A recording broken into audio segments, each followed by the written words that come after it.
Good morning. I'm Mark Rosenblum. I'm the Deputy Director of the U.S. Immigration Policy Program here at the Migration Policy Institute. And I want to welcome you all to our event today, What's New in Farm Labor, Immigration, and the Agricultural Sector. We're also live streaming the event, so I want to welcome our online viewers around the country, around the world, and welcome our panelists.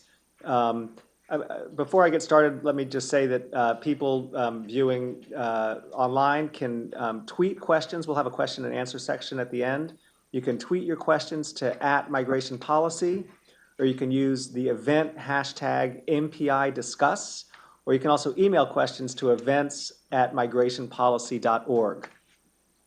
So we're really pleased to be hosting this event today.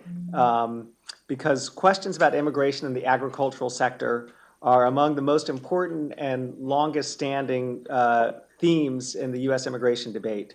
I think it's fair to say that the current round of debate in Washington began in about 2000, 2001, marked by a pair of developments. One was negotiations between President Bush and Mexico's President Fox on a comprehensive immigration framework agreement. But even before that, in 2000, there was an agreement between Democrats and Republicans in Congress on a piece of legislation known as the Agricultural Job Opportunity Benefits and Security Act, the Ag Jobs Act. And Ag Jobs was important for two reasons. The core concept in Ag Jobs was a new idea described as earned legalization, which is a two-stage process that would give agricultural workers provisional visas based on their previous work experience and allow them to earn a green card through additional agricultural work in the future. So Ag Jobs basically set the policy template that continues to be at the heart of much of the conversation about immigration reform in DC. And it was also important because Ag Jobs was a negotiated settlement between Democrats and Republicans and between agricultural employers and worker representatives. So Ag Jobs also established a political template, for that sort of negotiation process that also remains in place today.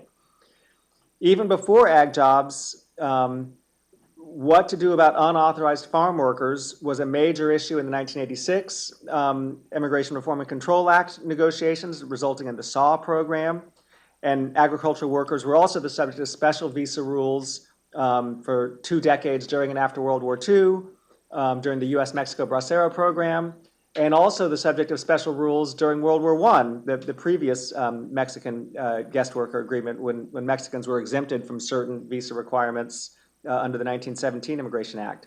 So bottom line, foreign workers have represented a disproportionate share of the U.S. agricultural workforce, at least in parts of the country, for over 100 years.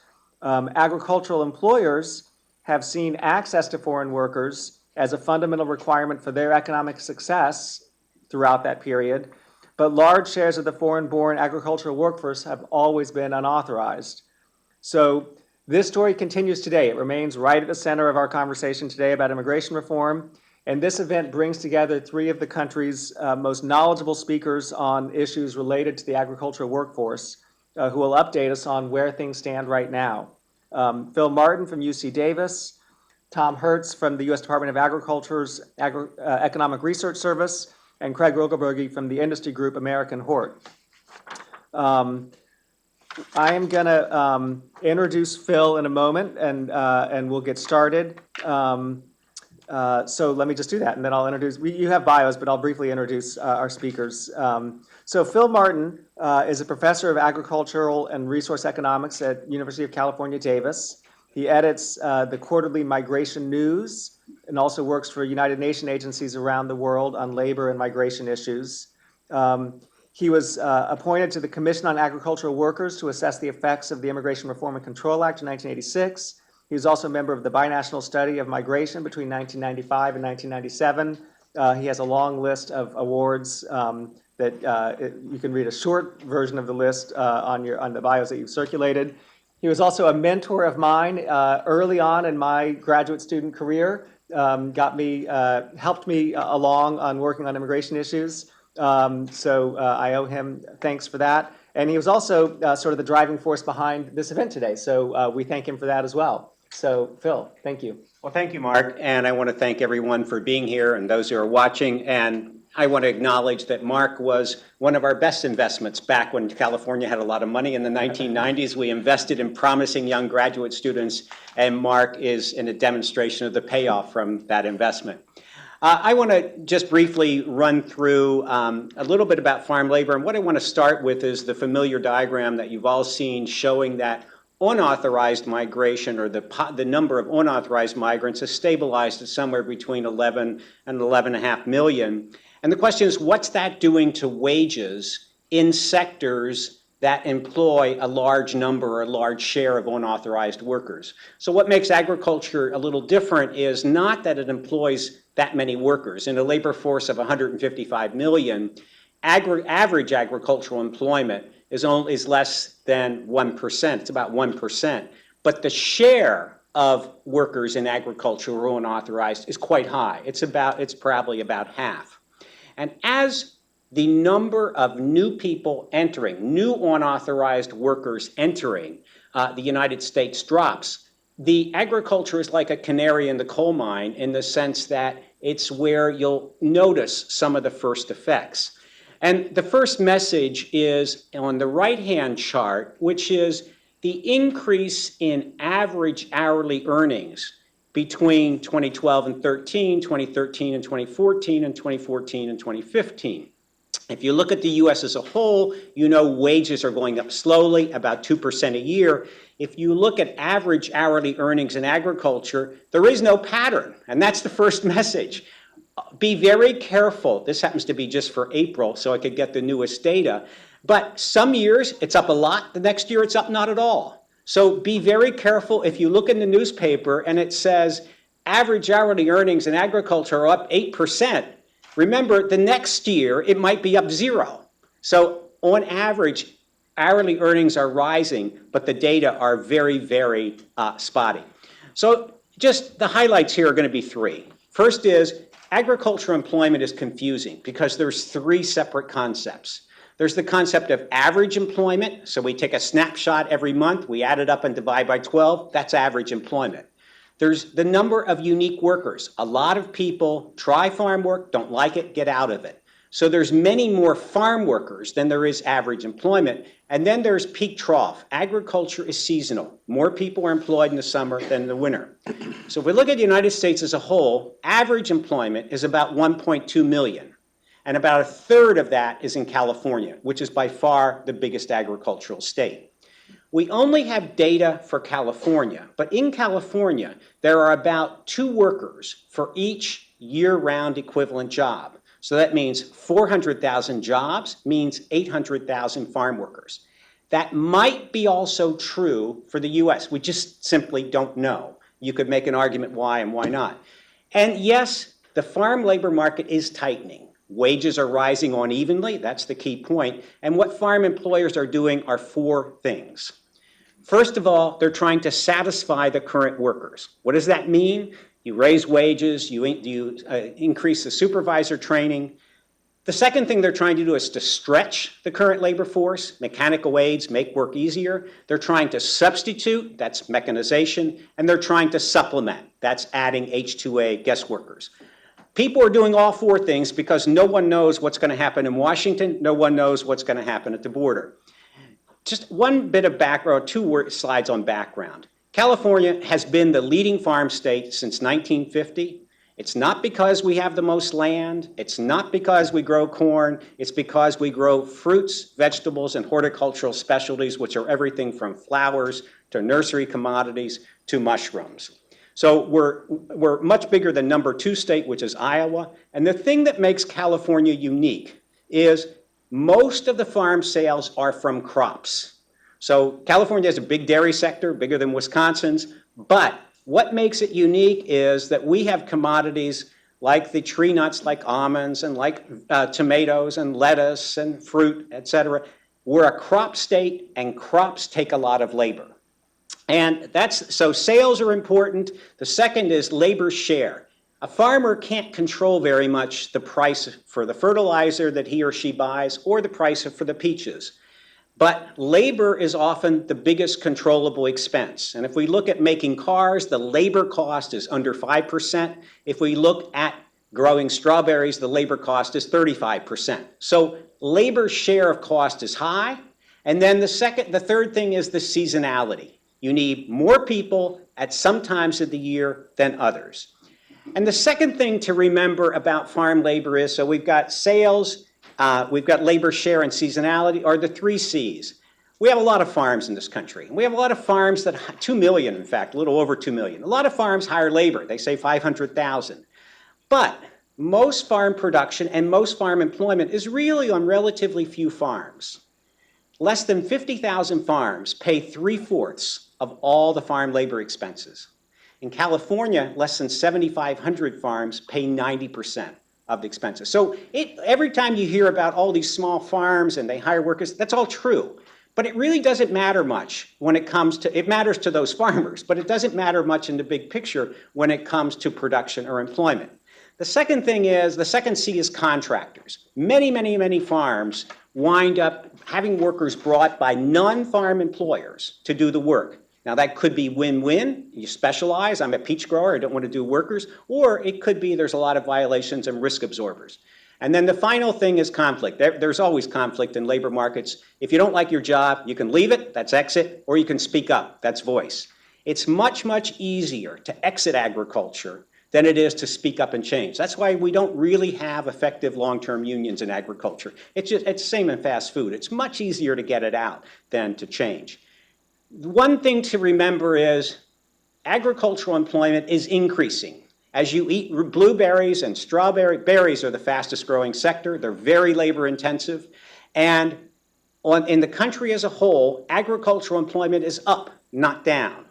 And if you look just over the last decade, you'll notice the state of Washington, everybody likes their cherries and their new kinds of apples.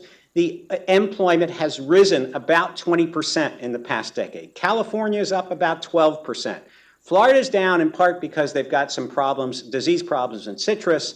Texas is down somewhat. But these 5 states, California, Washington, Florida, Texas, and Oregon, they have almost 60% of the average ag employment in the United States.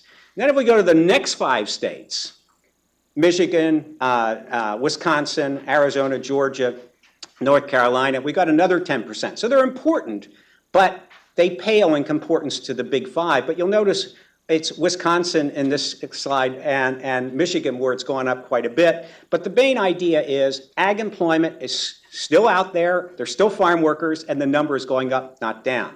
I made the point about contractors, and one of the things that's important is, in the state of California in 2007, remember California is 1/3 of anything to do with ag labor. In the state of California since 2007, more workers have been brought to farms by crop support services, mostly labor contractors, than are hired directly. So there was a report put out recently saying the disappearing farm workers, the mistake in the report was they only talked about directly hired workers. And that's correct, that's the blue line. Directly hired workers are going down, but the red line are indirectly hired workers, and it's going up. So the total workers on a farm are direct hires and indirect hires. And if you put them together, the numbers go up, not down. So what are these sectors? 5 sectors account for 95% of the wages paid in agriculture. And the most important, this happens to be for the California, but it's similar for the US, the most important are crop support. So crop support means primarily labor contractors. That's who's paying most of the wages and hiring most of the workers in agriculture. Second is fruit. Fruit is much more labor intensive than vegetables, 2.5 times, in fact, more than vegetables. So vegetables, while they're important, fruit, because you climb trees and all that sort of thing, is far more important than vegetables. And then comes nurseries, and then comes dairies. If you look at California, remember 1/3 of the US, 95% of all the wages paid are in crop support, fruit, vegetables, nursery, and dairy. So it's true, we have 15 different commodities. There's tobacco, there's cotton, but they don't play a big role in US agriculture as a whole. They are important in some states. I wanted to say a word about farm workers. We interview crop workers, and we interview crop workers who are not here as legal guest workers. And the main message is what you would expect. hired farm workers are mostly young, male, and born in Mexico. But the important thing is the change. One aspect of change is that a newcomer is defined as a worker who's been in the U.S. less than 1 year. In 2000, 1 out of 5 crop workers had been in the U.S. less than 1 year. Today, that's 2%. What does that say? That says new people are not coming into the U.S. and working in agriculture. Used to be that the average age of farm workers was in the high 20s. Now it's 37, and it's going up almost 1 year per year. What does that mean? There's not new people coming in. But the flip for farm workers, that means they're getting more weeks of farm work. Okay? Farm workers are scarce and valuable, and they're working more weeks. About half of all crop workers are not legally authorized to be in the U.S., and 2/3 of the foreign-born farm workers, that is, workers born outside the U.S., are not authorized. California has a higher share of unauthorized, primarily because it has more foreign-born workers. We don't have many U.S. citizens. So what the National Agricultural Worker Survey, our best source of data, really says is that farm worker incomes are going up, not because wages are going up so much, although they are in some cases, but because workers are working more weeks. They're finding more weeks of work. And the other important point that comes out of the NAWS, farm work is pretty much like non-farm work. That is, you don't live on the farm, you live off the farm. You get in your car and drive to work. Actually, many people don't have cars, so you get in a van pool or carpool and drive to work. And you typically have only one farm employer in the course of a year. So I already mentioned the 4 S's. Let me just go through them quickly. The satisfy, you could keep current workers longer. The main issue that farmers have is they don't think raising wages is going to attract new workers. If the workers aren't there and you raise wages, what you might do, they say, is shift workers between farms. So while some people are doing this, most people don't think it will add to the aggregate labor supply. You can stretch the labor force. Fruits and vegetables, in case you didn't know, are mostly water. And therefore, when you're carrying a bag of apples or peaches, you're mostly carrying water. So if there's a way to put conveyor belts in the field or use platforms, you can reduce the heavy lifting that often is involved in farm work. And that's what employers are doing. You can substitute. You can shake things off trees. You can sort them. And people would be willing to do a lot more mechanization. The question is, will wages keep rising so that that mechanization pays off? And finally, you can supplement the labor force. And as we'll hear, we have a legal guest worker program. It's roughly doubled in size in the last decade. And it would increase in size even faster if there were not for a requirement to provide free housing. So just very quickly, the biggest problem in most of the U.S. economy, including agriculture, is first-line supervision is usually not very good. Most first-line supervisors in agriculture hire their relatives as the checkers and the quality checks. So there's been quite an effort to try to improve the quality of supervision. That might be far more important than raising wages or adding benefits. There's a lot of stretching of the workforce. If we just put the conveyor belts out in the field, you eliminate all that walking over uneven ground that leads to falls. You reduce all that walking with water. You can mechanize, and there's a lot of mechanization research going on. There's these little robots that cost $25,000 and work 24/7 in a nursery. You're moving pots all the time. There's a big investment in mechanization. The important thing to remember is mechanization in agriculture is not 0-1. It's not like the machine is in the barn and they pull it out. It's a process, not an event. And the process means you might have to change how the commodity is grown. You may even have to change the shape of the tomato, as was done. It's something that takes a 10-year process, not a one-time event. And the final thing is supplement. So the reason for the arrows is the fastest growth in the H-2A program, the legal guest worker program, has been in Washington and California. They are far more important agricultural states than the states where H-2As were traditionally concentrated, which is North Carolina, Florida, and Georgia. In fact, if you want to look at a map of the U.S., H-2As have traditionally been in the brown area. That's where the so-called adverse effect wage rate, the minimum wage, has been the lowest. The state of Washington, I think, has the highest minimum wage in the United States. So on the West Coast, these special minimum wages that have to be paid are the highest, and so there was a lot of reluctance to use H-2A out there, but the program is, remember, it's still bigger in North Carolina and Georgia and Florida than in the West, but it's growing faster in the West. Washington is a case in point. It more than doubled in 2 years. And the thing that to remember about Washington is that the demand for farm labor has like a saddle shape, like a saddle with a horse. It's very high in June, July for cherries, and it's high again in September, October for apples. And if you have local hires, they might come out to pick cherries. The wages are high, but they'll go off when it's time to thin apples or pick pears for lower wages. If you have H-2A workers, they're called loyal workers. They stay with the employer, and if you have a long enough demand for labor and you can build housing, there is use of H-2As. So Washington is growing rapidly, so is California, and the way in which California is growing is interesting. Most California agriculture is in the so-called San Joaquin Valley, the fruit bowl of the United States. Half of all farm labor is there. The growth in H-2A is in Monterey County, Salinas. That's the vegetable bowl, the salad bowl. And what has happened is on the border, the workers are legal because the Border Patrol doesn't have a lot to do. As you move away from the border force is less legal. So what's happening is the employers who became familiar with H-2As in the border areas are moving them up into the big valleys of California because they have experience with H-2As. The main issue is housing.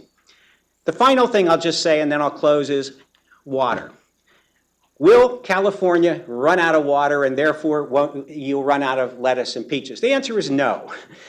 The 4 commodities, which you don't eat, most of you don't eat, use 40% of the water in California. What are they? Alfalfa, pasture, rice, and cotton. Right? There's a lot of water in California, but most of it is used to produce milk for the cows and to have pasture for the cows. That alfalfa uses more water than fruits and vegetables put together. And we still actually just open the taps and flood the pastures where the cattle irrigate. If you happen to be, the way it used to be said in California is the average price of water was $10 an acre foot, enough water to cover a football field 1 foot deep. But the variance was from $0 to over $1,000. Okay? We don't have a water market, and so therefore, the question is, how can you have tight labor markets in the middle of a drought? Well, the answer is, when water is scarce, it moves to the highest value use. The highest value use is fruits and vegetables. They happen to be labor intensive. So that's why you can still have farm employment being high even when we're in a drought. And it's important to remember that the places where farm workers live have very high unemployment rates even in the summer. So if we take these cities that you often read about in the press, Mendota, Fireball, their normal unemployment rate is 30 or 35% in the summer. This year it's going to be 40 or 45%. So no, drought is bad for farm workers, but it's not as if water makes things great in these farm worker communities. There's still a 30% employment. Despite everything, farm sales are hitting record levels. Every county in the San Joaquin Valley these 4 counties have more sales than any other state. Well, Iowa's a little bit higher, but they would be the 3rd biggest ag state if they were together. And so the summary, remember, employment's up, berries rise, raisins mechanize. We are getting fewer new entrants. We're doing the 4 S's. Nobody knows exactly what to do. Some farm leaders are saying we may have to think about reorganizing farm work in order to think about labor versus just maximizing production. Remember, most farmers think if God made 100 apples have to be picked and 80 have to be sent to market. Some people are saying, well, God made 100 apples, we're going to shake them off the tree and only 50 will go to market because we can certainly get as many apples as we want. There aren't that many acres of apples. So there's a little bit of rethinking some things, and I don't know how far that will go. The reason for all the uncertainty is no one knows what the government's going to do in terms of making it easier to get legal guest workers. No one knows exactly how technology is going to proceed. And so we're living in a time of uncertainty in which this absence of newcomers coming from Mexico is having effects, but no one knows exactly in which direction to go. Thank you very much. And I think now we go. Yes, thanks, Phil. Right on time. I'll pass it to Tom Hertz. Tom has served as an economist in the Rural Economy Branch of the Resource and Rural Economics Division at the U.S. Department of Agriculture's Economic Research Service since 2009. His work focuses on rural and farm labor markets. You can read more about him on your bio. And Tom, thank you. Thanks, Mark. Thanks for the invitation, Phil. Thanks for organizing. I'm going to have something to say about the current state of research on how immigration policy changes could affect agricultural labor supply. The context, I think many of us are aware, is that comprehensive immigration reform appears to have stalled. But I think it's important to consider that some form of legalization or regularization of the unauthorized resident population is a distinct possibility, and it's at least an interesting research question how that might affect farm labor markets. The Senate bill would have granted a registered provisional immigration status to, I think, the majority of the currently unauthorized, those who've been here since 2012.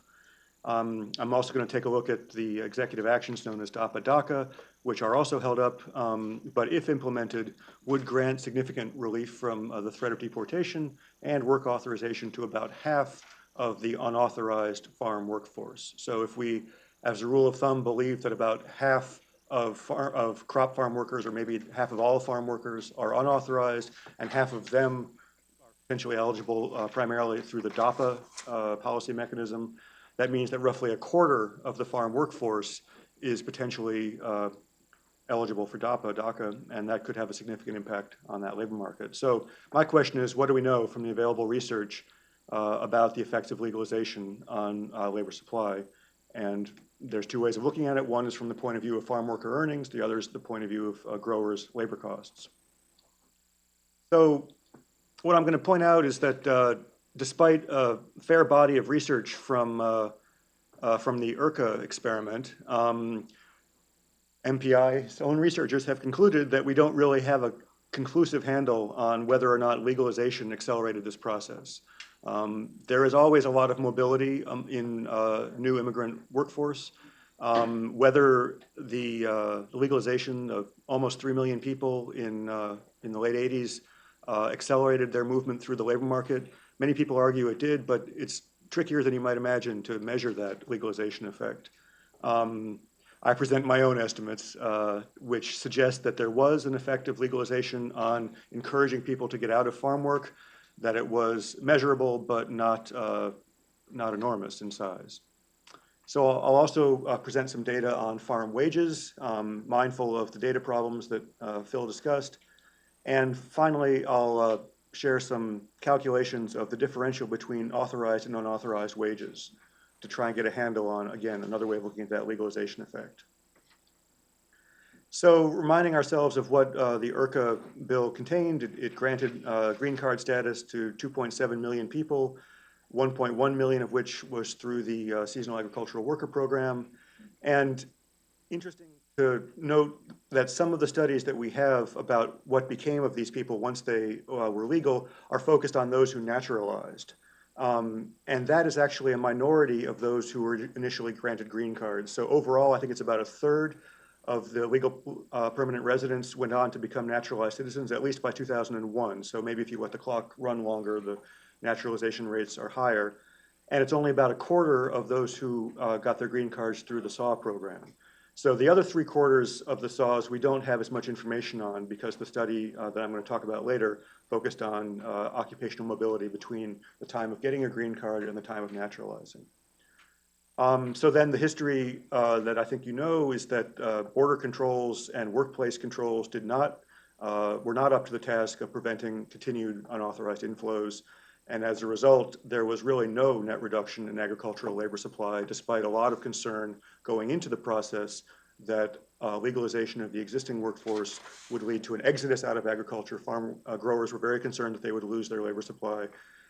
They did to an extent, but it was replaced by continued unauthorized inflows. And there really was no increase in farm wages for about 10 or 15 years. It's only recently that we're seeing some growth in farm hourly wages. And as I've said, it's fairly difficult to estimate the exact effect of legalization per se compared to sort of normal turnover as people exit agriculture. So like I said, some case studies reported rapid turnover of the seasonal agricultural workers. These are the case studies that were collected by the commission that Phil served on in 1993. Other people emphasized that there are ongoing barriers to non-farm employment for unauthorized farm workers. There are language barriers, there are education barriers, there are work experience barriers. And you look around at where unauthorized people work, you can see that many people don't work in agriculture, many people do. So the notion that agriculture is the only place where the unauthorized are safe or able to find employment, that's clearly not the case. So obviously there's some element of choice there. Some people are in agriculture because it's where they can make the most money, it's where they have the most experience, it's where they have the employment networks that permit them to find the job in the first place. So those factors are all clearly operating, and the only question is, if you change one element, which is legal status, how much does that affect your choices and your options in the labor market? Another tidbit of information is in the NAWS survey and several others, we often ask workers how long they plan to work in agriculture, and large majorities frequently say, 10 years or more, as long as I am able, this is what I do, okay? And in fact, as of 1993 at least, when the commission closed its research, there had not been a wholesale exodus of the seasonal agricultural workers from agriculture. There was a decrease in their number, but it wasn't, they didn't all vanish.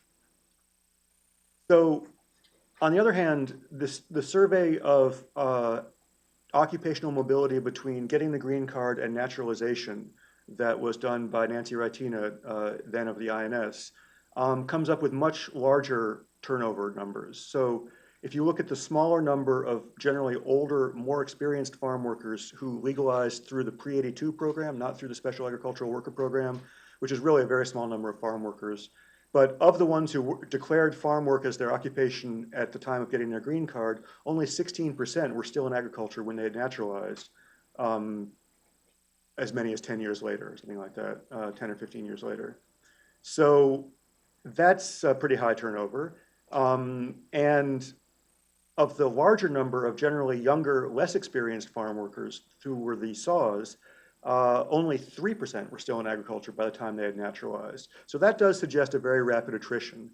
But I note that only three quarters of the SAW never did naturalize. So maybe they're the ones who stayed in agriculture more. So this sort of, how'd you get your green card? Was it the pre-82 or was it the SAW program? And did you end up naturalizing or not? You've sort of got four categories, and I'm trying to figure out what are the relative retention rates in agriculture for those different groups. So what I did was take a slightly different approach.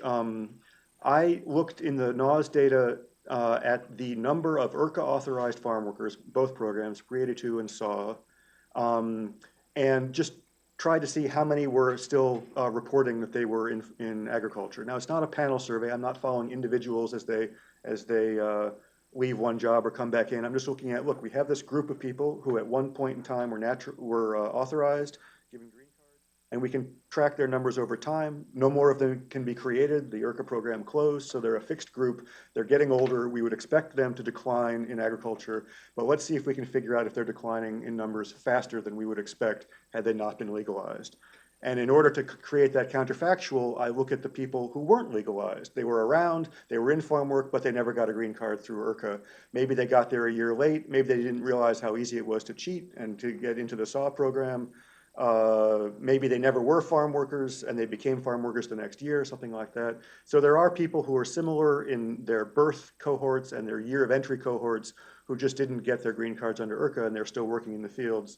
And you can see, well, how rapidly did they find jobs in other industries? And what I end up with is really best summarized in this picture. The green downward sloping curve is the number of people in the survey who were authorized under IRCA, and then at some point in each year, how many of those people do we observe working in agriculture? And like I say, after 4 years, by 1994, there was considerable attrition, 47% reduction in the number of IRCA authorized green card holders who show up in the NAWS survey. And by my calculation, comparing the authorized to the still unauthorized, I figure out that about 26% of that decline, or A decline of 26% was what I call normal attrition. This is what you would expect for people of that age group and that year of entry group. You would expect their numbers in agriculture to decline. And I estimate that another 21% of the drop was the effect of legalization. And so in that sense, it's sort of a half empty, half full thing. The legalization did have a non-trivial effect, but it's no larger than the sort of normal process. And in a sense, if you fast forward to the present, you could imagine that legalization would have an effect on attrition from agriculture, but that aging out is probably the bigger problem right now. In fact, a bigger problem than it was then because the workforce has gotten considerably older in the meanwhile. Another finding was that after about 10 years, there is no difference between the the number who would be there with or without legalization. So the legalization effect kind of peters out after 10 years. So again, applying that 21% extra attrition effect to the DAPA-DACA numbers, if half of the workforce is unauthorized and half are eligible, and 21% of them would leave agriculture, that's about a 5% reduction in the farm labor supply overall for the nation. This is in addition to the natural attrition due to an aging workforce, and some provisos are that if you're in a region or a particular crop that uses a higher unauthorized share, you might be more affected by DAPA-DACA. And also, if the non-farm economy is strong, then there's more pull out of agriculture. If the non-farm economy is weak, people will tend to stay in agriculture more. So the last thing I want to do is look at the current environment. Phil already pointed out this graph here that shows the overall population of unauthorized immigrants stabilizing. On the right are estimates, these are both from Pew, of the Mexican-born population, which is declining. Here are some numbers on wages, which we expect should be tightening given these changes in the population. The Farm Labor Survey suggests that wages in agriculture in real terms have risen by about 7% over in the 2000s. Compared to, say, convenience store workers, another group that doesn't have large educational requirements, that's pretty good. Farm workers are one of the few groups with low educational requirements whose wages are rising in the US economy right now. Here's another measure of that. This is from the QCEW, shows slightly larger increases in hourly earnings. And again, I juxtapose that to the median hourly earnings for all workers without a high school degree, the dotted line, that's down 4%, whereas if you're in Phil's ever-growing crop support segment, weekly earnings are up about 20%. So there is something different about the farm labor market. It is not integrated with the general US low-skill labor market, and that's how these wage trends can be going in different directions. Furthermore, real weekly wages in some counties, the big three California counties, Kern, Fresno, and Tulare, are up about 30% over the past 15 years. So this is where the wage pressures are being felt in some of the biggest fruit and vegetable counties. So my last question is the degree to which legalization would raise wages, and what can we learn about wage differentials between the unauthorized and authorized. Second bullet point, I use sort of regression analysis to study this wage gap by legal status, controlling for all the other things that might explain it, in particular experience. In the raw data, you see that green card holders, the bottom line there, make about 10% more per hour than the unauthorized. The naturalized do even better, but I'm not entirely sure that's because of naturalization. I think it's partly selection bias, who is able to naturalize or who is inclined to naturalize. If we look at the green card holders as representative of what a newly authorized worker would look like, they enjoy about a 10% wage premium now. But once you control for their education level, their experience level, their English language skills, that falls to about 5%. It's statistically significant, but it's only 4 or 5% over the past decade. And that's the basis of my conclusion that both by the exit rate calculation and by this wage differential calculation, legalization effects are real, but they're relatively modest in terms of the impact on the farm labor supply and the impact on costs for growers. So, punchline. On the clock. Thank you. Craig Rogovergi serves as the Senior Vice President at American Hort, where he's responsible for industry advocacy and research programs. American Hort launched in January 2014 as the consolidation of the American Nursery and Landscape Association and the Association of Horticultural Professionals. Its mission is to unite, promote, and advance the industry through advocacy, collaboration, connectivity, education, market development, and research. Craig has also been, if not a mentor, then at least an ever-present presence in this line of work since I've been in Washington, and I've enjoyed working with him, and welcome, glad to have you. Thank you. Thank you very much, Mark. I've been a mentee as well. I appreciate the good work that MPI has done over the many years in this space. My role is a little bit different on this program today. It's really just to offer some reflections on what we've already heard and perhaps begin to delve into what does this mean with respect to the path forward, and that conversation will continue in the Q&A that follows.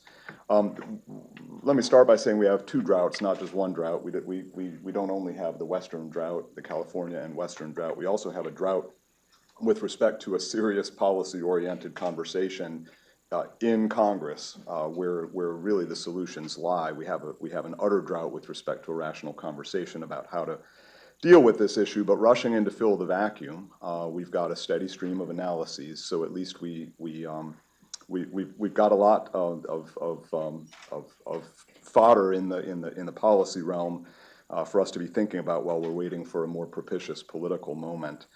And in addition to the insights that have been presented by Phil and Tom, I want to make reference, the Chicago Council on Global Affairs, for example, did an in-depth piece that took a look at the farm labor situation and the Midwest. And I think what was very useful about that piece is it made it abundantly clear that this issue is a national issue. It's not just a coastal states issue. It's not just California, Florida, Washington State, and a couple of others. It truly is a national issue.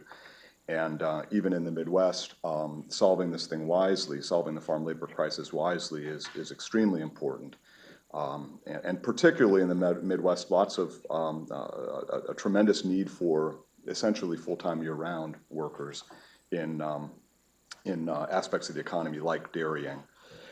We've also had a couple of analyses that have been produced by the Partnership for a New American Economy. One of the earlier works that they did was called No Longer Homegrown, and actually the Ag Coalition for Immigration Reform partnered in the development of that piece. I bring it up only because it is important for you all to bear in mind that we are not operating here in isolation. And so when we listen to folks like Phil or others speak about wage patterns and what do they mean, there is this other piece of the dynamic, which is that many of these sectors that are labor dependent and operating in this country are operating in a globally competitive environment. You hear us say early and often that farmers are price takers, not price setters, and there is often a very limited ability to respond, for example, in the wage context. Everything that we are succeeding at doing here in agriculture, we're on this side of the equilibrium, or where we can compete. But as the No Longer Homegrown study indicated, we have had a rapid rise in imports, including in fresh fruits and vegetables. And the rapid rise in imports, we are consuming more, which is a good thing, consuming more fresh fruits and vegetables, but a larger and larger share of what we are consuming is being produced in other countries. And that's an important thing to keep in the backs of our minds. So listening to Phil and Tom, for those of us who have been toiling in these trenches, it's more affirming than it is revealing. It's affirming of what we hear anecdotally from the field. We are certainly hearing that the labor situation is as difficult as it has been in memory. Florida strawberry producers have indicated that. It's interesting, as I talk with ag employers around the country, the Midwest is one of the most challenging geographies. People are having a harder and harder time, finding labor, and so very, very concerning. I think a couple of reflections that are hopefully worth making here in terms of takeaways. One, Tom really made the point that the ag workforce is discrete, that the dynamics in the ag labor market really are discrete from the general labor market, and I think that that's an important point to bear in mind. it's not by accident that virtually every major legislative initiative that's happened since, Mark mentioned the Ag Jobs Bill way back when, has dealt with agriculture in a discrete way. And the fact that the labor market operates quite discreetly, I think justifies that type of an approach. It is interesting that while we've seen significant wage increases in agriculture juxtaposed with wage declines in some other industries where formal education requirements are low, we have not seen the wage increases in ag and decreases elsewhere translate to a migration of U.S. workers into agricultural employment. So the great efforts we go to, and for example, in the context of attempting to use the H-2A program to find the mythical U.S. workers who want to be in this space, I think it really causes one to wonder. Are we wasting time and money that ultimately isn't ending up helping the workers and certainly isn't helping the employers? With respect to the U.S. worker thing, one of the PNAE did a much more recent study. It's called A Vanishing Breed, that's delving into many of the same data sources that these gentlemen have been talking about. And the primary author of that report, the primary brainpower behind it was an economist named Dr. Steve Bronars. And Dr. Bronars has observed that there is a spatial mismatch, that U.S. unemployed workers largely don't live in the geographies where farm employment opportunities exist to begin with. So aside from would they do the work, there's fundamentally a spatial mismatch that would be difficult to bridge. The attrition issue is a really interesting one, and I appreciate Tom's comments on it. We've been talking a lot about attrition, and we've got attrition as we speak. It's attrition through inaction. The legislative efforts that many of us have worked in common cause on over these last 10, 15 years have all had a common denominator, which is a two-part approach that attempts to stabilize the existing workforce while improving mechanisms to provide future workers. And the stabilization piece, we have always sought to create incentives for experienced farm workers to remain a while because attrition happens. I think, but what's really different about the picture now, if you look prior to the Great Recession, prior to the economic downturn, in 2008, a former colleague of ours, now deceased, Dr. James Holt, used to describe that the ag workforce is really two in one, two workforces within one. One of those workforces is more career-oriented and more stable in agriculture, and the other one was much more transient, and every year there's a lot of churn, new people coming in to replace people who have moved on into other employment opportunities. And what's different about the conversation we're having today is that the new entrants are pretty much not materializing. And so we're looking at essentially a fixed workforce, and we're dealing with attrition largely due to aging. So the workforce is a lot different now. It's older, it's more settled, we're seeing less migrancy. We are seeing many more farm workers who are married. I think the gentlemen have indicated that about half the population is now believed to be married, and many of those marriages involve U.S.-born children. Many of those marriages involve mixed-status families. So it's a different reality than the mindset that this is all about young single males who just want to work and return when the work is over. It's much more complicated than that. I think, jumping forward over to where do we go from here, I want to underscore a couple of points. One of them is we are really, really hampered in this space by data gaps. The data and analyses that we've talked about here are very useful, but we still are very hampered by data gaps. I'll mention two. One is we really aren't gathering many data and examining them with respect to the livestock sector. We know that hired farm labor is very important in the livestock sector, particularly in dairying, but also in ranching. Another is on wages. And I will tell you, in the stakeholder negotiation that led to the agricultural component of the bill that passed the United States Senate in 2013, the wage issue was the most difficult issue to resolve. And it was difficult because we were hampered by data. I mean, the best data we had available were USDA Farm Labor Survey data, but they don't give you a very refined picture. The data are aggregated. They're aggregated geographically, and they're aggregated by occupational classification, so that you've got crop workers, livestock workers, equipment operators. Everybody's just the data are aggregated into one lump sum, and the number that you get out the tailpipe is the mean average wage, which is a difficult thing to work with in an industry where the wage distribution, the economists tell us, is a skewed distribution, with about 70% of the workforce below the mean average and about 30% above the mean average. These are people who have exceptional longevity skills, equipment operator skills, whatever the case may be.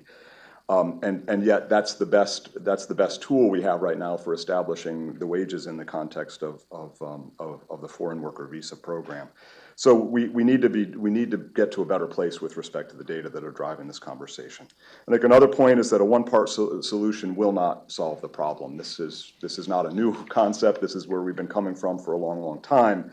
But fundamentally, we need a solution that deals with stabilization of the experienced workforce, and we need a solution that looks at better opportunities for future flow. We are indeed seeing H-2A use increase. Those who have no other choice and can figure it out some of them are having to migrate in that direction, and I think that's likely to continue.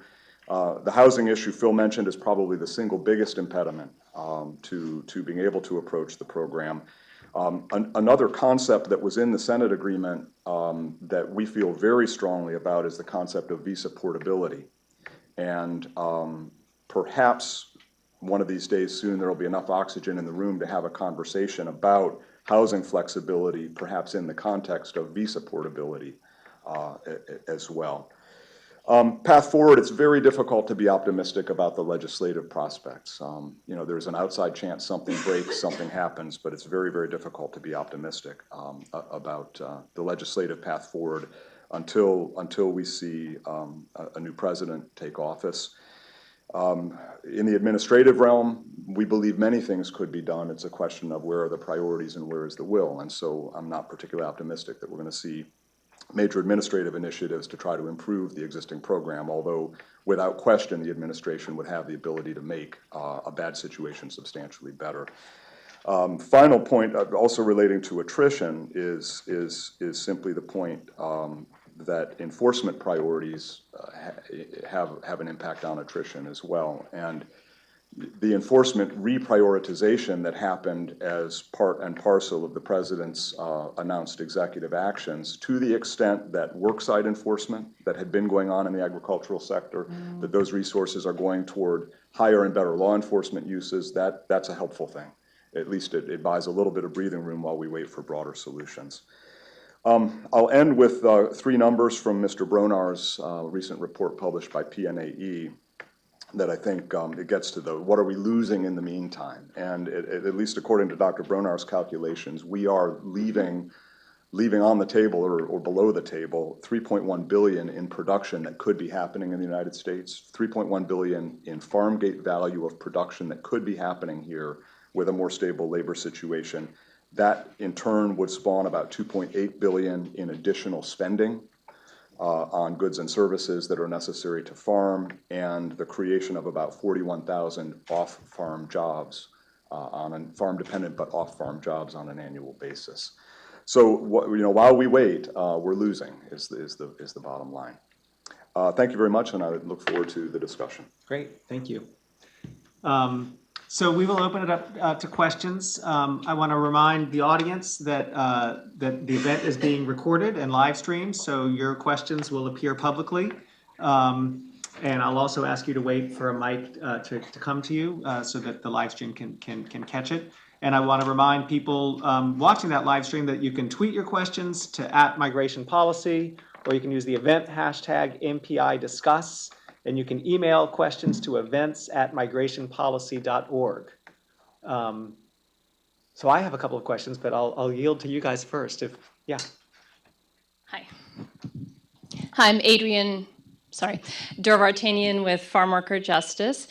And I just wanted to thank you all for the presentation. It was very interesting. I also wanted to lift up the worker perspective and the worker voice in this discussion and address some of the facets of the farm labor market from the worker perspective. And one is to kind of in this discussion of wages, to point to the fact that wages in agriculture remain overall very low.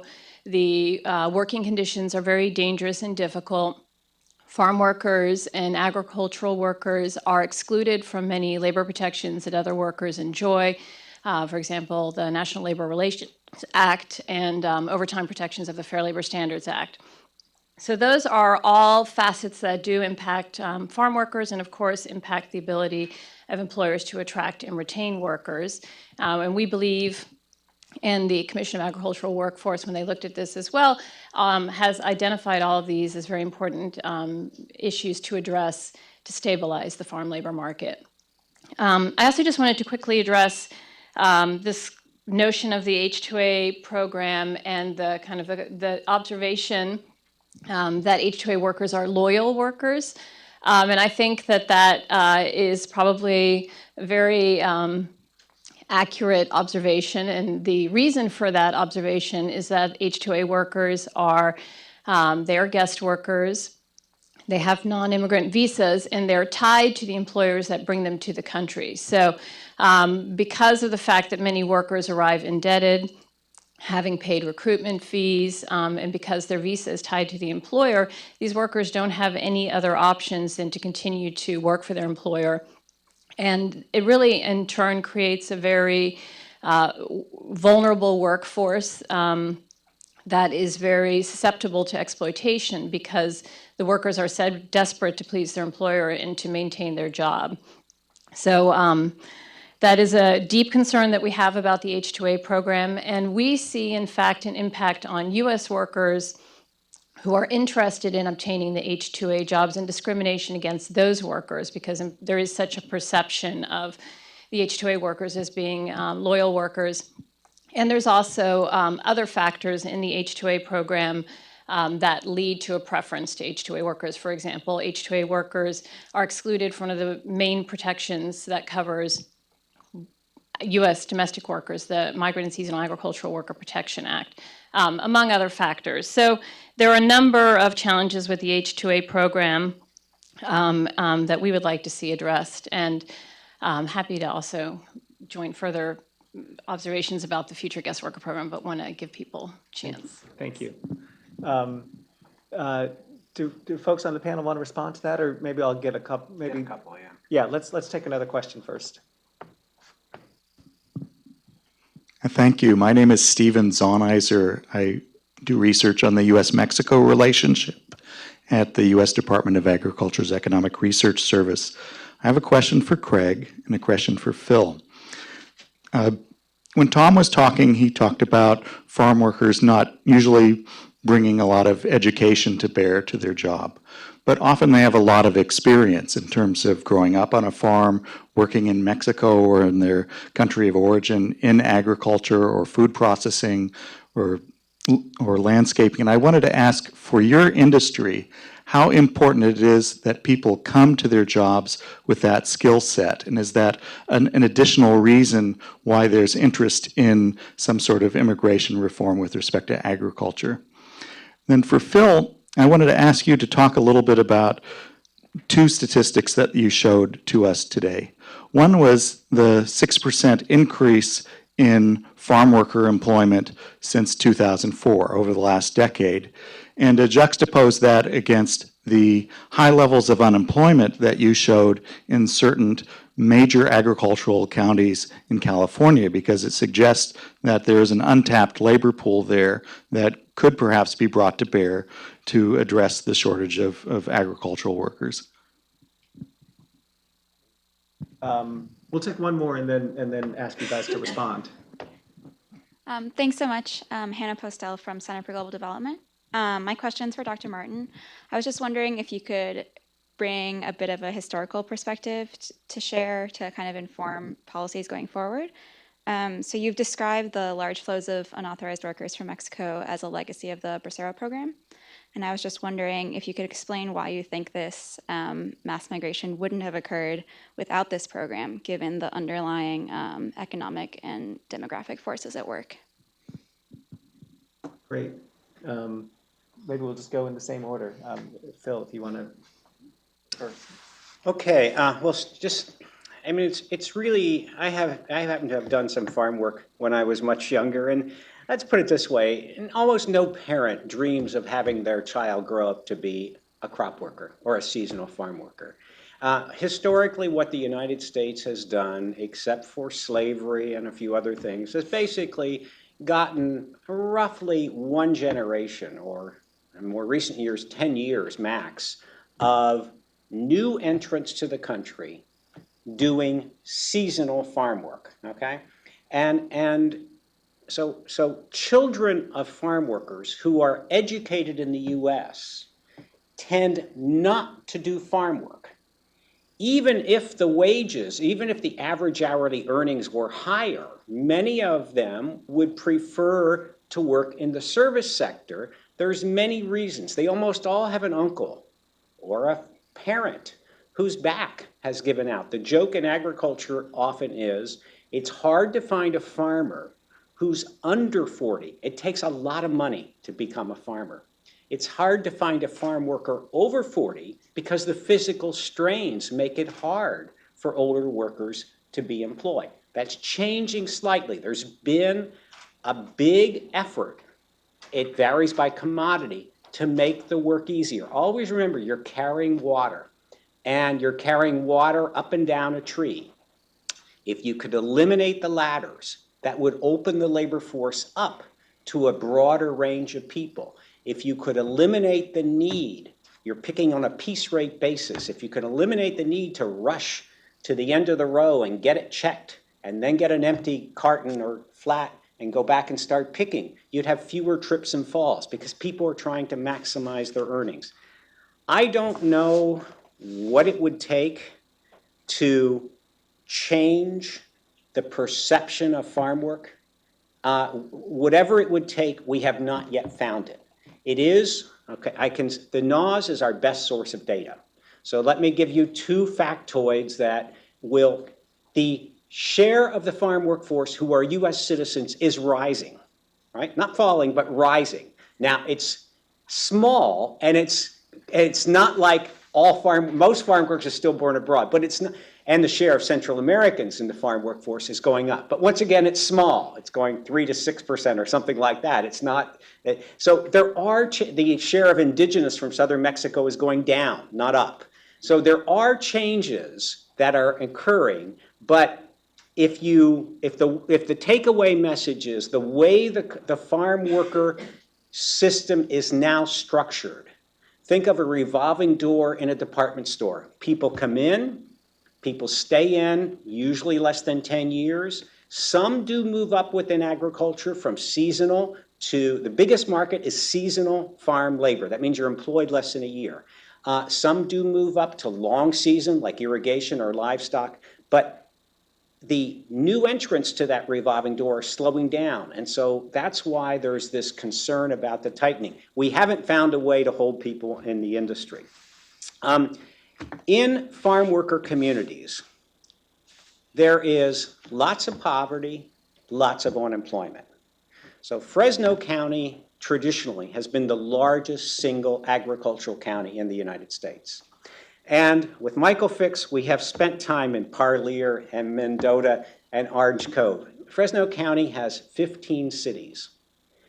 At least 5 of those are farm worker cities. What does that mean? That means the largest single occupation is farm worker. Somewhere between 25 and 35%, according to the census, have farm worker occupations.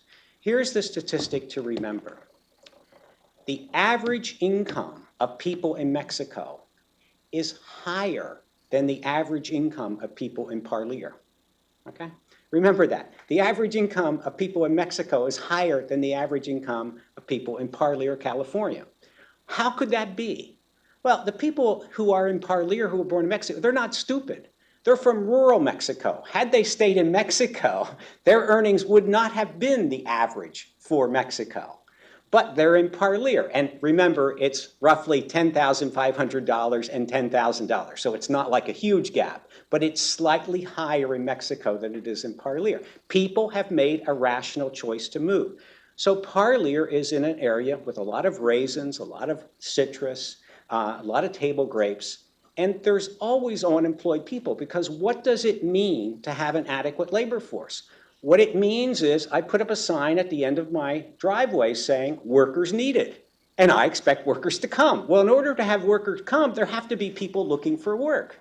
So the nature of the labor market is that you expect to have a pool ready to go to work when they're needed. There has to be a pool there. That's why the unemployment rate is typically in the 20 to 30% range. And we could go on to tell you that the incentives and the way the labor market is structured are the exact opposite of what we would want. I want my raisins picked. And the danger with raisins is they actually dry them into sun in the field. So if it rains, then we don't have good raisins. You're a labor contractor. You want work for your workers. So I say I want 50 workers tomorrow, even though I only need 40, because I don't pay to say I want more. It's not like I'm paying any money. I only pay for the people who show up. You're the labor contractor. You only have 30 workers, but you promise 50 because you want the job. So our incentive structure, the way the labor market is structured, the employer has an incentive to request too many workers too soon. The contractor has an incentive to offer more workers sooner. And of course, that's why we hear about the labor shortage complaints when not enough. We don't hear so much about the other end, which is the workers who don't get the jobs. And then the final point, it's hard to remember. The thing to remember of the Bracero program is US government employees, okay, went to Mexico in 1942 and recruited farm workers, okay? These were not, the US government sent its employees to Mexico to recruit. We started a flow. And of course, you all know who studied this, that the cheapest way to bring people is on the railroads, and that's why when you look at where people came from, it was wherever the railroads were back there. And I think there's been many, many studies of the Bracero program. We admitted about 4.5 million people sometime during that 22 period. Now, that doesn't mean 4.5 million unique Mexicans. It was somewhere between 1 and 2 million because a lot of people came several times. And it had many, many legacies. One very simple legacy was that California was growing rapidly in the 1950s. Farm wages in the 1950s rose slower than non-farm wages, and they say that's, of course, why Mexican Americans moved to Los Angeles and San Jose, because there they did not compete with braceros, while in the fields they did compete. So one of the urbanization factors was that. But I think the main takeaway from the Bracero program, the one I usually try to remind people of, there was a debate about ending it in the early 1960s, no one, not a single person that I've been able to find, predicted what actually happened. If you're ever bored, go back and read the debates in Congress, especially in the House in 1963. The prediction of pretty much everyone, even people opposed to the program, was that tomatoes would have to follow the workers to Mexico. The United States would no longer be producing these processing tomatoes that are used to make ketchup. No, everybody said, we can make this decision, and the churches and stuff said, it's important to make this decision to end the program. But one of the things will be, just as we import all our bananas, we'll import our ketchup. Well, it turned out everybody was wrong. We now produce 5 times more processing tomatoes than we did back in 1963. We do it at a much lower cost than we used to do it. And what happened, of course, is they changed the tomato, they changed the machine, and it's just really, my takeaway lesson is, it's really hard to predict the future. Even if you're close to what is happening, no one predicted what actually happened. And so when you hear the debates about what will happen if, I would urge anyone who's got the time to go back and read those it was the summer of 1963, and lots of people testified with their predictions about what would happen if. And the main takeaway message is, whatever side they were on, they were all wrong. No one predicted what actually happened. Thanks.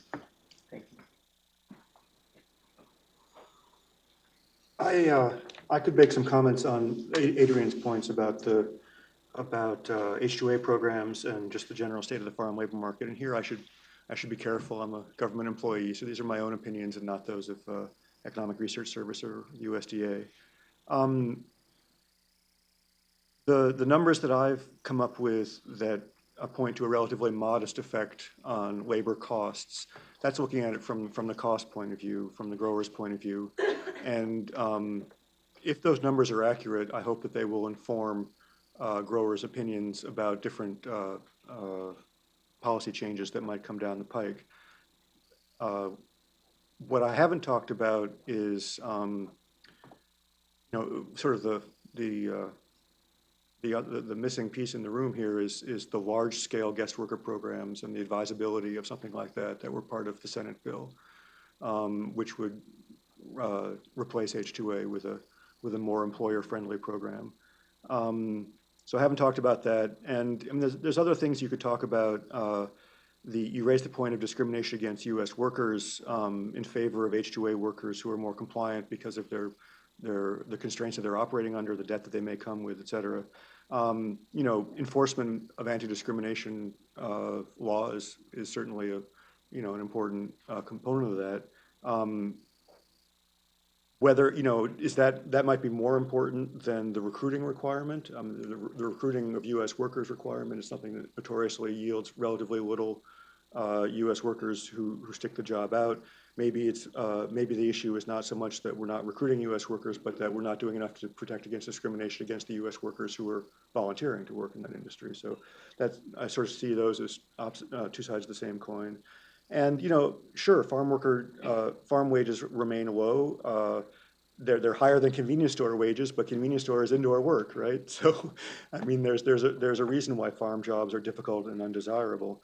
And anything that extended labor standards, National Labor Relations Act, Fair Labor Standards, any of those would have, clear implications for quality of life for farm workers, would raise wages and make the jobs more attractive. I don't think that at the margin that's going to radically shift the desirability of farm work and increase hugely the number of U.S.-born citizens who are offering themselves to the farm labor market. But that's not to say that they wouldn't make conditions in the fields and the lives of whoever is a farm worker much better. So, I mean, I just want to make a point that it's one thing to talk about how this might affect the cost of the industry. It's another thing to talk about, the quality of life for the people who are doing the work. I think Stephen had asked about had asked a question about skills and workers coming with skills, and I think that the agricultural economy in this country has been very blessed by the fact that we have had over time a steady stream of people coming who had, if they weren't skilled precisely with respect to the job that they were going to be doing, they were coming to this country with a culture of agriculture. And so whether we're talking, Mexico primarily in the past, whether we're talking about certain Central American countries that have a culture of agriculture, the people who are coming and who are excelling in this work are bringing that perspective. I think, given the current challenges that we're facing with respect to labor, employers will hire anybody that they can possibly hire, and if they need to train them, if they're going to do that. I want to share kind of a disturbing anecdote. When Alabama engaged in an act of self-mutilation, in my view, passing the immigration law that they passed, they largely purged themselves of the skilled and experienced farm labor force that was present in the state. And I've talked to agricultural operators down there who basically have found themselves scraping the absolute bottom of the proverbial barrel, hiring any respiring human being that presented themselves, and they saw their labor productivity fall to 30% of what it had been with a skilled farm labor force. And how do you compete? How do you sustain a business and compete in a global economy with 30% of the productivity that you had the day before the legislature did something pretty unwise? I also, the reality over time has been a reality of returning workers, and that's been true whether these are folks who have been coming informally, lacking proper work authorization, or whether they've been H-2As. I think it's worth noting that the vast majority of H-2A workers are returning each year to work for the employers that they know.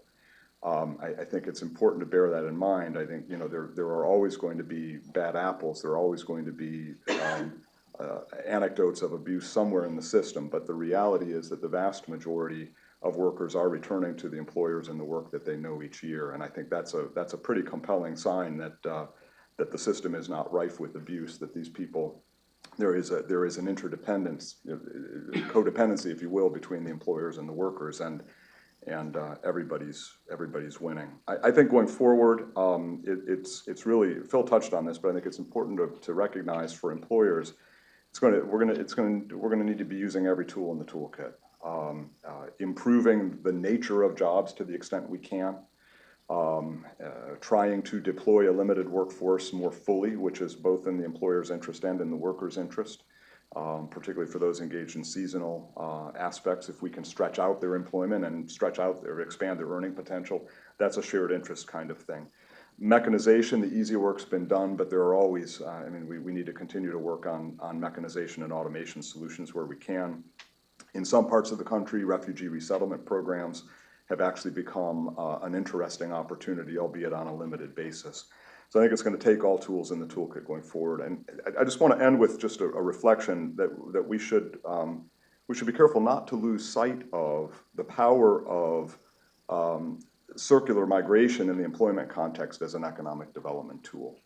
There is a very interesting, very small scale, but very interesting program going on right now with Haiti to bring in experienced Haitian agricultural workers who are part of agricultural cooperatives that exist in Haiti to the United States to work in agriculture on a seasonal basis for a couple of reasons. Number one, to dramatically improve their earning potential, but also to give them access to skills, exposure to technology, basically the ability to take back knowledge, expertise, and technology to improve the circumstances of these agricultural co-ops in Haiti. And I think it's worth bearing in mind that this can be win-win if done right.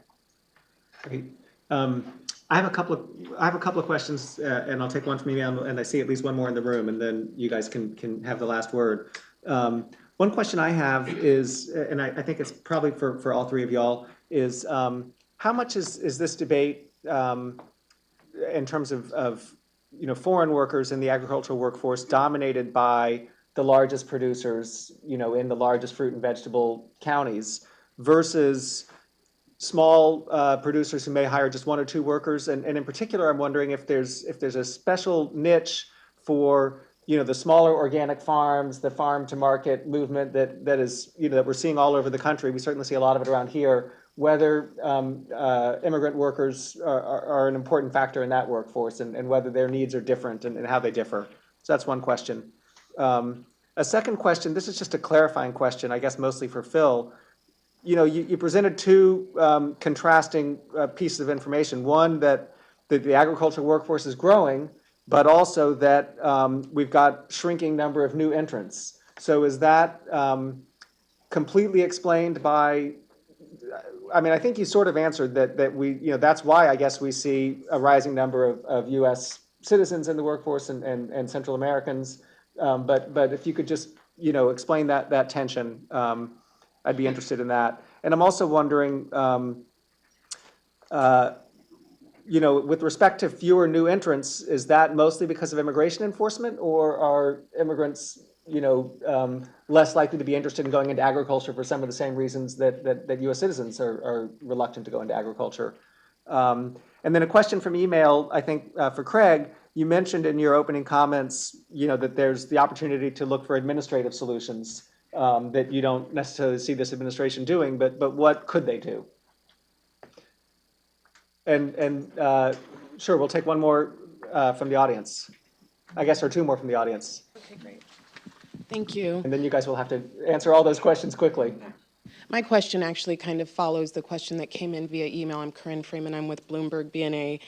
And Craig mentioned that it was difficult to kind of be optimistic on any policy changes until we see a new president. Do any of you have a little more optimism and maybe have kind of come across some new strategies that came out of this survey? And has any of this data revealed any possible new strategies for policy solutions? Thank you. Paul Wolf with the National Sustainable Agriculture Coalition. This is a little bit from what Craig said. I heard you mention portability, something we've supported, a completely portable visa at the border, go who work for you want, leave if they don't treat you well.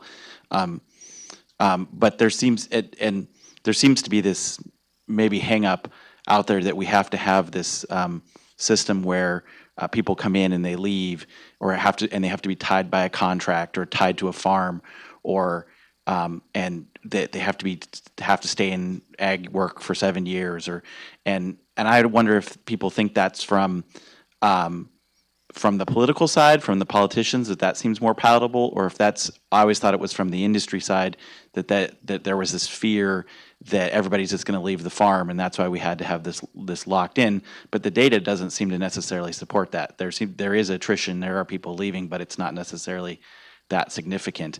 But I'm interested to hear that somebody from the grower side saying supporting that portability, because that's what we think. It solves a lot of those less complicated programs and helps solve a lot of those issues about worker protections. So. Thank you. So guys, Okay, about very quickly. 1 minute each. Most farm production, most farm employment occurs on large farms. There are many small organic farmers. They tend to be white. They are often college educated. Some of them are successful. Many of them are not terribly successful. Remember, organic is less than 5% of U.S. fruits and vegetables. So it is growing, but it's a relatively small slice.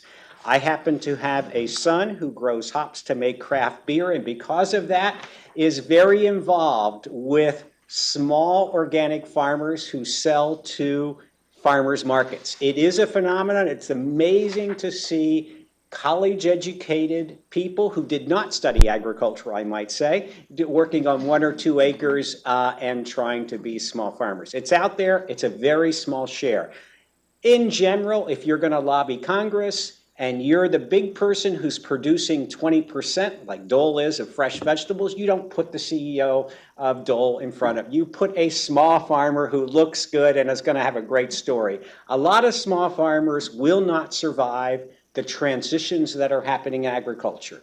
And that is not just a phenomenon of 2015. That was a phenomenon in 1800 and in 1900 and in 1950 and in the year 2000. We go from many people in agriculture to fewer people in agriculture, and believe it or not, we still have enough to eat.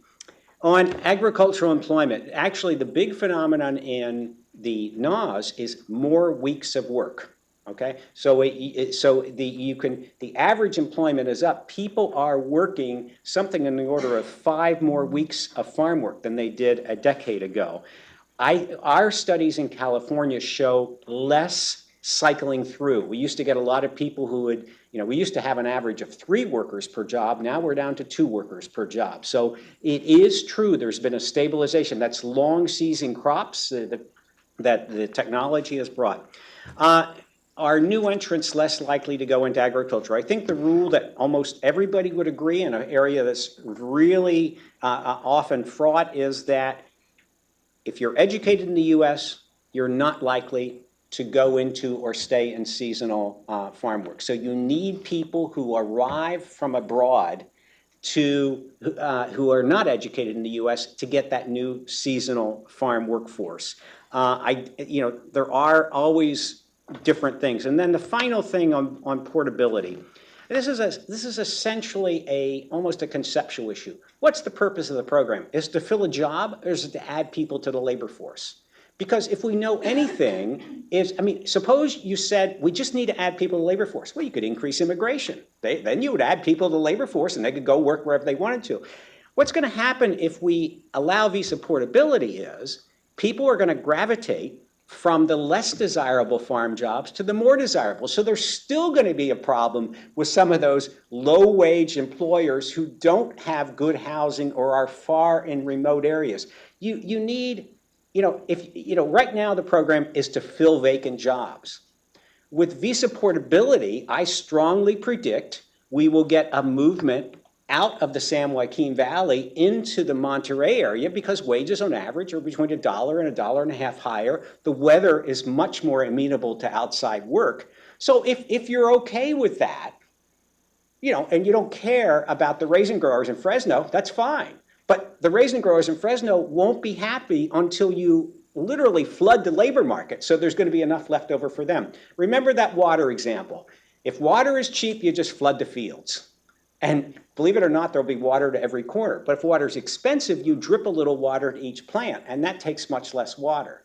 Now that we're getting the tightening of the labor market, people are making an effort to try to conserve on it. I mean, visa portability may work, but if you don't limit them to agriculture, we're going to limit them to agriculture, maybe to a state, then we'll get that will be quite an administrative mechanism. So I guess visa portability sounds good, but it's a completely different concept that we now have. What we now have is fill a job. Visa portability is let's throw some more people into that particular labor market. Might work. I think it will be difficult to administer. I think I'll yield to Craig for the policy stuff. I'll take a bit of an opposing view on the question of portability. I would argue that what we're attempting to replicate in a legislative scheme and in a program is exactly what's happening in the real world now, particularly in these areas where we have a high density of agricultural employment opportunities that are short duration. A portable visa that allows a worker to move among those kinds of job opportunities is in our view, part of the solution. To the gentleman's question, I think the resistance to portability exists both to some degree within the industry and in the political realm. In the political realm, it's all about control. And so, the more sort of restrictionist-oriented members of Congress, who are many these days, it seems, are concerned about knowing where these people are and what they're doing. And so you have that concern. I think there are legitimate circumstances in agricultural employment where the producer needs the assurance that comes with having a contract. An extreme example of that, perhaps the best example of that, is in sheep herding in the Intermountain West. If a sheep producer, if the worker decides tomorrow to go work in a dairy near town rather than herding sheep in the high mountain valley, it's over for the producer. There's no recovery, and so having a contractual relationship is more essential. So I think there's room and there's need for both, and I think if we look at, for example, the stakeholder negotiation from that resulted in the Senate bill's provisions, there were several things that were really groundbreaking. Nothing's perfect in this business, but the inclusion of the ability to employ under a contract or a portable visa was groundbreaking. The fact that the term of a visa was multi-year, up to 3 years, time we travel abroad, and the construct was if you're a seasonal worker, you're going to, when you're in seasons of unemployment, you're going to return home, which is what would be happening in the real world if we enabled it. But then also the ability for workers to not have to renew their visa, but every 3 years. Pretty important in our view. Great. Thank you to all of our speakers. That was really a very informed discussion. So we thank you. Let me just quickly remind people. September 21st, MPI will release a report looking at the implications of immigration enforcement activities for the well-being of children and immigrant families. Please watch for that. On September 30th, we'll be hosting an event on the Immigration Act of 1965, the 50th anniversary. Then and now, commemorating the 50th anniversary of the passage of the immigration of those amendments. And then on October 29th, we will host our 12th annual Immigration Law and Policy Conference in partnership with Georgetown Law School and with Clinic. So mark that on your calendar and keep an eye out for other announcements of events and reports on our website and in the hallway. And thank you again for coming, and thank you for watching, those of you online.